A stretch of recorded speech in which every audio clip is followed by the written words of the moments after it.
Hi viewers, welcome to our channel.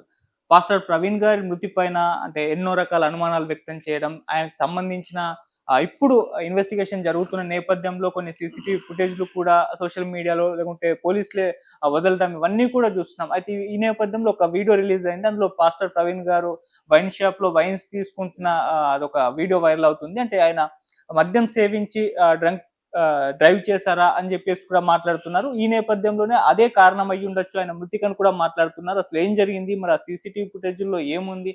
So, ఇటువంటి అన్ని అంశాల మీద మాట్లాడడానికి ప్రెజెంట్ మనతో పాటు ప్రొడ్యూసర్ నట్టికుమార్ గారు ఉన్నారు. వారితో మాట్లాడి తెలుసుకునే ప్రయత్నం అయితే చేద్దాం. నమస్కారం సార్. నమస్తే. సార్, పాస్టర్ ప్రవీణ్ గారి ఇన్వెస్టిగేషన్ నడుస్తూనే ఉంది. ఈ నేపథ్యంలోనే ఈ సీసీటీవీ ఫుటేజ్‌లు కూడా బయటకు లీక్ చేసేస్తూ వస్తున్నారు. అయితే ఒక వీడియో రిలీజ్ అయింది. అందులో పాస్టర్ ప్రవీణ్ గారు వైన్ షాప్‌లో ఆగి ఆ వైన్స్ తీసుకుంటున్న వీడియో వైరల్ అయింది. ఆయన మద్యం తాగి డ్రైవ్ చేశారేమో అని చెప్పేసి కూడా అనుమానాలు వ్యక్తం అవుతున్నాయి సార్. అదే ఆయన మృతికి కారణం అని కూడా, అంటే ఇది ఒక యాక్సిడెంటే, దీని వెనకాల ఎటువంటి కుట్ర కోణాలు లేవు అని చెప్పేసి కూడా ఆ వర్షన్ కూడా బయటకు వచ్చేసింది. మరి మీరేం చెప్తారు ఆ సీసీటీవీ ఫుటేజ్‌కి సంబంధించి? 3 ప్రశ్నలు తలెత్తుతున్నాయి. హ్మ్. ఆయన కోదాడలో మందు బాటలు కొనుక్కున్నారనేది ఒక సీసీ ఫుటేజ్ చెప్తున్నారు. హ్మ్. ఏలూరు దగ్గరలో ఒక మందు బాటలు కొనుక్కున్నారు, ఒక సీసీ ఫుటేజ్ చెప్తున్నారు. రాముప్పాడు దగ్గర యాక్సిడెంట్ అయి పడిపోయారు. ఆయన పడిపోతే ఆయన తీసి ఒక ఎస్సీ గారు కూర్చోబెట్టి అక్కడ ఒక హోటల్ అబ్బాయి వచ్చి టీ ఇచ్చి ఆ కవర్ కూడా కట్టారు. కట్టి కూర్చోండి, వెళ్ళకండి మీరు, బాగోలేదని చెప్పేసి అన్నారు అనేది అది ప్రథమిక సాక్ష్యం చెప్తున్నారు. అయితే అక్కడ ఎస్ఐ గారు కూడా మానవతా వృత్తితోనే ఒక అమ్మాయిని పడిపోయాడు. ఆయన పాస్టర్ ప్రవీణ్ గారు అని తెలియదు. ఆయన తెలియకపోయినా ఆయన ఒక మానవతంతో ఆయన కూర్చోబెట్టి ఆయన తాగి ఉన్నాడా తాగి లేడా పాస్టర్ ప్రవీణ్ గారా అది చూడలే. మనిషి ప్రాణం అపాయంలో ఉంది, కూర్చోబెట్టి ఆయనకి అన్ని మొహం కడుక్కోమని టీ ఇప్పించి కాపాడాడు. అది మనం చూడాల. ఎస్ఐ గారి దృష్టిలో అది మనం చూసుకోవాలి. అంటే ఒక మనిషిని ఆయన కాపాడటానికి ప్రయత్నం చేశాడే తప్ప ఆయన తాగి ఉన్నాడా, మీరు డ్రంక్ అండ్ డ్రైవ్ ఎందుకు అరెస్ట్ చేయలేదు, ఇది తప్పది. ఇదంతా అసందర్భం మాటలు. ఎందుకంటే ఒక మానవత్వంతో ఆయన చెప్తున్న మాటలు మనం చాలా క్లియర్గా, ఆయన చెప్తున్న మాటల్లో నాకు పాస్టర్ ప్రవీణ్ గారు అని తెలియదు, ఆయన ఎవరో తెలియదు, ఆయన కింద పడిపోయి ఉంటే ఆయన తీసి నేను కూర్చోబెట్టి ఆయన ముఖం మీద కడుక్కోమని చెప్పి టీ తాగమని చెప్పి టీ తెప్పించి ఇచ్చాను. బాగా ఇక్కడ వద్దు, ఇప్పుడు పొజిషన్ బాగాలేదు కాబట్టి వెళ్ళొద్దు అని చెప్పాను. ఎక్కడికి వెళ్తాను అంటే రాజమండ్రి వెళ్తానని చెప్పాను. ఈ స్టేట్మెంట్ ఇస్ కరెక్ట్గా ఉంది. అంటే ఆయన మానవత్వంతో ఆలోచించాడు. ఒక పోలీస్గా చూడలేదు ఆయన. ఒక పోలీస్గా చూసి నువ్వు తాగి ఉన్నావా లేకపోతే ఏమున్నావు అని అడగలే. ఒక పడిపోయిన వ్యక్తిని కాపాడాడు, వెళ్ళొద్దు అని చెప్పాడు. ఆ తర్వాత ఆయన ఎక్కడికి వెళ్ళాడు, వెళ్ళిపోయాడు ఆయన. ఇది స్టేట్మెంట్ అక్కడ కరెక్ట్. ఆయన తాగి ఉన్నాడా తాగి లేడా, అలవాటు ఉందా లేదా ఆయన ఫ్యామిలీ మెంబర్స్ చెప్పాలి, లేకపోతే ఆయన తిరుగురు మెంబర్స్తో చెప్పాలి. ఇప్పుడు అక్కడ కొన్నారు అనేది మందు శబ్దం, అక్కడ దానికి వెళ్ళారు మందుకి వెళ్ళారు గ్యారంటీ ఏంటి? మీరు మనం 2 పాయింట్లు ఆలోచించాలి. ఆయన డ్రింక్ తాగడానికి వెళ్ళారా, తీసుకోవడానికి వెళ్ళారా, లేకపోతే మామూలుగా ఏదైనా అవసరం ఉండి వెళ్ళారా, లేకపోతే ఒక సోడాను వాటర్ బాటిల్ అవసరం ఉండి కూడా వెళ్ళొచ్చు కదా. వైన్ షాప్కి వెళ్ళాలందరూ తాగుబోతులు కాదు, వైన్ షాప్కి వెళ్ళాలంతా తాగుబోతులు కాదు అని చెప్పడానికి లేదు. 2 పాయింట్లు తీసుకోండి. ఇక్కడ వైన్ షాప్కి వెళ్ళిన వాళ్ళందరూ తాగుబోతులు కారు, వైన్ షాప్కి వెళ్లకుండా ఉన్న వాళ్ళంతా తాగుబోతులు కారు అని అనడానికి అవకాశం లేదు. 100% తాగుబోతులు అయి ఉండొచ్చు. కనుక మనం దాన్ని ప్రాథమికంగా తీసుకోకూడదు. అసలు విజయవాడ దగ్గర రామప్పాడు దగ్గర యాక్సిడెంట్ జరిగిన మనిషి ఏ కోణాన ఫ్యామిలీ మెంబర్స్ మరి మధ్యలో ఫోన్ చేశారా, చేయలేదా, చేస్తే ఆ ఫోన్లో మరి ఫ్యామిలీ మెంబర్స్కి చెప్పాడా, చెప్పలేదా, హెడ్లైట్ అది పగిలిపోయింది, వెనకాల పగిలిపోతే ఒక తాడుతో కట్టుకొని రాజమండ్రి దాకా రావడానికి ఏం అవకాశం వచ్చింది? ఇది ఒక ఇన్వెస్టిగేషన్ నడుస్తుంది కాబట్టి మనం దాంట్లో ఎక్కువగా వెళ్ళకూడదు. రెండోది, అక్కడి నుంచి ఒక యాక్సిడెంట్ అయిపోయినా పడిపోయినా చిన్న చిన్న దెబ్బలు తగిలినా ఒక పెట్రోల్ బంక్ కాడికి వచ్చి పెట్రోల్ వేయించుకొని వచ్చాడు. వచ్చిన తర్వాత ఆ పెట్రోల్ వేయించుకున్న తర్వాత అక్కడ కూడా చిన్న చిన్న దెబ్బలు తగిలి ఉన్నాయని అన్నారు. అక్కడి నుంచి ఆటోమేటిక్గా వచ్చేసాడు కదా. మరి వచ్చిన వ్యక్తి అక్కడ కూడా ఆయన వచ్చిన వ్యక్తి అక్కడి నుంచి వెళ్తూ ఉండగా మనం టోల్ గేట్ లో చూసాం, ఏది రాజమండ్రి దగ్గర కొవ్వూరు టోల్ గేట్ చూసాం. చాలా జాగ్రత్తగా నెమ్మదిగా వెళ్తున్నాడు. మరి ఆయన కాదో తెలియదు, ఆయన వెళ్తున్నాడు. మరి అక్కడి నుంచి ఫాస్ట్గా వెళ్ళి అక్కడ పడిపోయాడు అనుకుందాం. పడిపోతే ఎలిమెంట్ ఉంది, పడిపోతే దెబ్బలు తగులుతాయి కానీ ఎలా చనిపోతాడు? అవును. ఇక్కడికొచ్చిన మనకి కావాల్సిందల్లా పడిపోయాడు, పడిపోతే పైనుంచి 10 అడుగులు కిందకి పడిపోయినా, దొండిపై పడిపోయినా చచ్చిపోయే అంత పరిస్థితి ఎందుకు వస్తుంది? Is the number 1. ఒకవేళ రాత్రి 11 గంటల సమయంలో జరిగితే ఎదురుగుంటా పెట్రోల్ బంక్ ఉంది, సో మనీ వెహికల్స్ ఆల్రెడీ వెళ్తున్నాయి, ఏదో ఒక వెహికల్ చూడలేదా?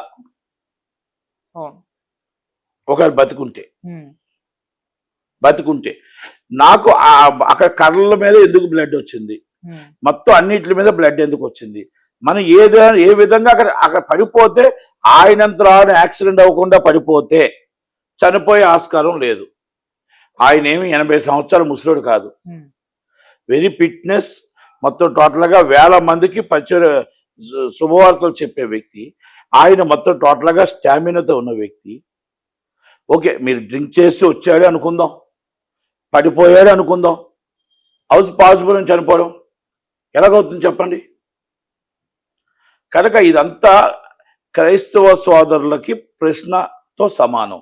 ఎందుకు ఈ ప్రశ్నలన్నీ వచ్చాయి అంటే, ఫ్యామిలీ మెంబర్స్ ఇస్ వైఫ్, ఆమె మొత్తం ఫస్ట్ ఏం జరిగింది, వెళ్ళేటప్పుడు ఏమైనా గొడవలు జరిగాయా, ఆ మధ్యలో వచ్చేటప్పుడు ఏమైనా గొడవ జరిగిందా, ఎక్కడైనా ఏమైనా ఘర్షణ జరిగిందా, రాముప్పాడులో పడిపోయేటప్పుడు ఆమె యాక్సిడెంట్ అయ్యేటప్పుడు కానీ ఏమైనా ఇంటిమేషన్ ఇచ్చాడా, లేకపోతే రాత్రి 11 ఉదయం వెళ్ళిపోయిన వ్యక్తి రాత్రి 11 దాకా మీరు ఏమైనా ఫోన్ చేశారా, మీకు ఆయన ఏమైనా ఫోన్ చేశాడా?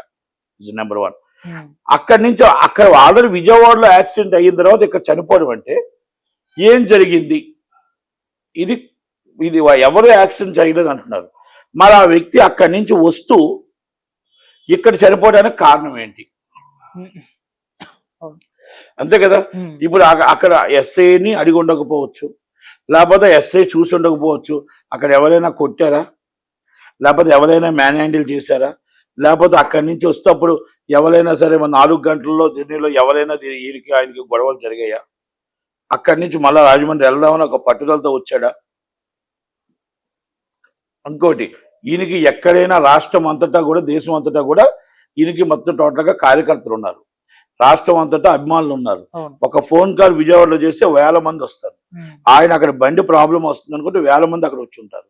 ఈ రోజు వేలాది మంది, వేల కుటుంబాలు రోడ్డు మీద ధర్నాలు చేస్తున్నాయి, నిరాహార దీక్షలు చేస్తున్నాయి, వాళ్ళ ఊరేగింపుగా వెళ్తున్నారు. ఇవన్నీ వెళ్తున్నప్పుడు ఎందుకు రారు? ఇవన్నీ ప్రశ్నలతో సమానం. ఎందుకంటే యాక్సిడెంట్ జరగలేదని ఐజీ గారు చెప్తున్నారు, బాగుంది, కానీ చచ్చిపోవడానికి ఆస్కారం లేదు, చనిపోవడానికి ఆస్కారం కనబడట్లేదు. ఎవరైనా చంపైనా ఉండాలి, గొడవైనా అయి ఉండాలి, ఏదైనా బలమైన దెబ్బ తగిలేని ఉండాలి, లేదనుకుంటే కర్ల మీద కానీ వీటి మీద కానీ జరిగి ఉండాలి. మీరు చెప్పిన సీసీ ఫుటేజ్ కోసంగా మనం మాట్లాడుతున్నాం. ఇది క్రైస్తవుల అనుమానం, వాళ్ళ అనుమానం నిర్వర్తించవలసిన బాధ్యత మన మీద ఉంది. మీరు ఇప్పుడు అక్కడ రాముప్పాడులో యాక్సిడెంట్ జరగడం ఏంటి, రాముప్పాడులో దెబ్బలు తగలడం ఏంటి? ఆ ఎస్ఐ గారు తప్పేం లేదు. ఎస్ఐ గారు ఒక మానవత్వంతో ఆయన దింపేరు, కూర్చోబెట్టాడు, టీ ఇచ్చాడు, ఒక మంచి మనసుతో ఆయన చేశాడు. అది బాబు ఇక్కడ ఉండి కూర్చో వెళ్ళొద్దు అని చెప్పాడు, తప్పలేదు.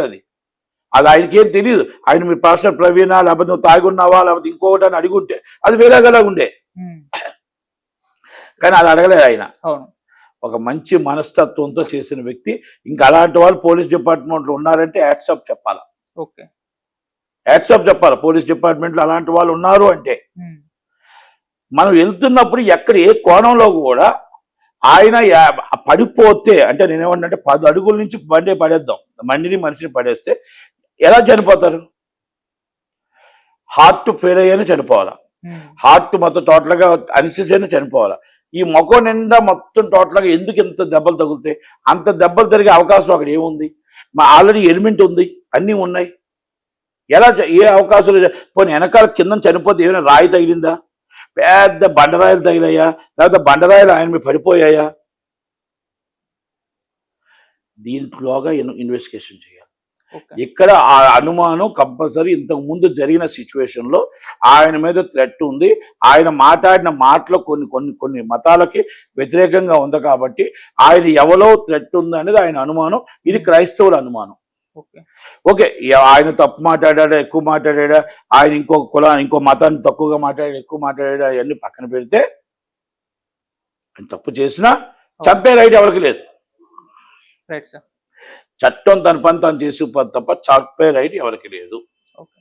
కనుక మనం ఇవన్నీ కూడా మనం ఆలోచించుకుంటూ ఈ ఈ పాస్టర్ ప్రవీణ్ గారిది ఇది మనకేంటంటే ఆ ఉన్న అనుమానాలు, గత అనుమానాలు, ఆయన మతాన్ని రెచ్చగొట్టే విధంగా మాట్లాడిన దాని మీద ఇది థ్రెట్ ఉందని ఒకటి, రెండో వచ్చే విధానంలో రామప్పాడులో యాక్సిడెంట్ అయిందని ఒకటి, రామప్పాడు నుంచి మళ్ళీ రాజమండ్రి వస్తున్నప్పుడు సైనిక ఏ యాక్సిడెంట్ లేదు, ఏ కారు తగలలేదు అని చెప్తున్నారు. తగలలేనప్పుడు దాటి ఆటోమేటిక్గా జారి పడిపోతే జారి పడిపోతేనే చచ్చిపోతారు అంటే ఇస్ నాట్ పాసిబుల్ అని నేను అంటున్నా.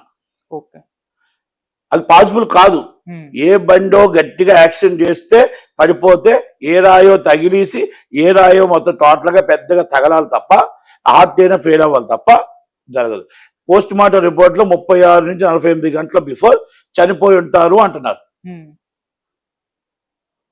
రాత్రి 11:40 జరిగింది, ఎలాగా 36 గంటలు అవుతుంది? ఇవన్నీ ప్రశ్నలతో సమానం. కనుక పాస్టర్ ప్రవీణ్ గారిది ఒక క్రైస్తవ సోదరుడిగా, క్రైస్తవ మతానికి చెందిన ఒక మతం ఇంకో మతం మీద పులుంకుంటున్నాయి కాబట్టి, ఇక మతం మీద ఒక మతం తప్పు ఒక మతం తప్పు అని అంటున్నారు కాబట్టి క్షుణ్ణంగా పరిశీలించి చీఫ్ మినిస్టర్ గారు, డిప్యూటీ సీఎం గారు ఇప్పుడు దాకా స్పందించలేదు. లోకేష్ గారు, పురంధేశ్వరి గారు వీళ్ళందరూ చూసి క్షుణ్ణంగా క్రైస్తవుల మనోభావాలు దెబ్బతినకుండా, మైనార్టీల మనోభావాలు దెబ్బతినకుండా దీని మీద క్షుణ్ణంగా పరిశీలించి inch to inch, pin to pin దీని మీద పూర్తిగా డీటెయిల్స్గా ఎంక్వైరీ చేసి ప్రెస్ మీట్ పెట్టి దీని మీద వెల్లడిస్తే బాగుంటుంది అనేది అనుమానం. అనుమానం నివృత్తి చేస్తే బాగుంటుంది అనేది నేను అనుకుంటున్నా. ఆ లీక్ అయిన సీసీటీవీ ఫుటేజ్ పైన కూడా క్రైస్తవ సంఘాలు ఆరోపిస్తున్నాయి సార్. అందులో ఉన్న అసలు పాస్టర్ ప్రవీణే కాదు, వీళ్ళు క్రియేట్ చేసి ఈ విధంగా వదిలేస్తున్నారంటూ కూడా వాళ్ళు ఆందోళన వ్యక్తం చేసి వాళ్ళ సోషల్ మీడియాలో వదిలేస్తున్నారు. మీకు ఆ సీసీటీవీ ఫుటేజ్ చూడగానే మీకేమనిపించింది? అది పాస్టర్ ప్రవీణ్ గారే ఉన్నారు అందులో లేదా సార్? ఇప్పుడు మనం పూర్తిగా దాని మీద డిస్కస్ చేయలేము.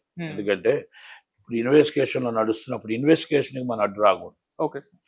ఇన్వెస్టిగేషన్కి ఎప్పుడు అడ్డు రావద్దు. ఇన్వెస్టిగేషన్ వాళ్ళ ఒక భాగంలో చేస్తున్నప్పుడు అది కరెక్టా కాదా అనేది మన తప్పు. ఎందుకంటే ఇన్వెస్టిగేషన్ పూర్తయి పార్ట్ ఆఫ్ ది ఇన్వెస్టిగేషన్లో ఉంది.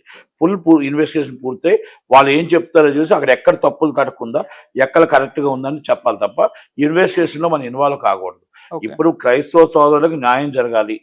వాళ్ళ వైఫ్ కూడా ముందు నోరిప్పాలి.